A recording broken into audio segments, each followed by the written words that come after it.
தமிழ்நாடு இந்த அளவுக்கு சீரும் சிறப்புமா இருக்கிற நேரத்துல நாடே உலகமே எதிர்பார்த்து கொண்டிருக்கக்கூடிய திமுகவினுடைய தேர்தல் அறிக்கை என்ன அப்படி சொல்லி காத்துக்கிறாங்க. 14 வாக்குறுதிகளை கொடுத்திருக்காரு. நீங்க எப்படி பார்க்கறீங்க? 14 வாக்குறுதிகள் இல்லைங்க, ஏற்கனவே கொடுத்த வாக்குறுதிகள் என்னாச்சு? புதுசா இப்ப வாக்குறுதிகளை வந்து நாங்க வந்து நூலகங்கள் கட்டுவோம், இலவச வீட்டுமனை பட்டா கொடுப்போம், 5 லட்சம் பேருக்கு இருந்து 7 லட்சம் பேருக்கு வீடு கட்டி கொடுப்போம், இந்த மாதிரியான அறிக்கைகள் நீங்க கொடுக்கீங்க.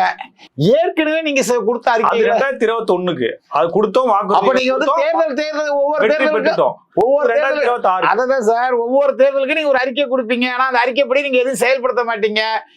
மின் கட்டணத்தை வந்து மாதம் ஒரு முறை கணக்கெடுப்போம், நாங்க வந்து ஏழை நடுத்தர 404 வாக்குறுதி நிறைவேற்றிட்டோம், மீதி எல்லாம் ஒன்றிய அரசு பாஜக எங்களுக்கு உதவி பண்ணலன்னு சொல்றாங்க. அப்போ வந்து நீங்க என்ன செய்யணும்? தயவு செய்து நீங்க தேர்தலையும் போட்டி போடக்கூடாது.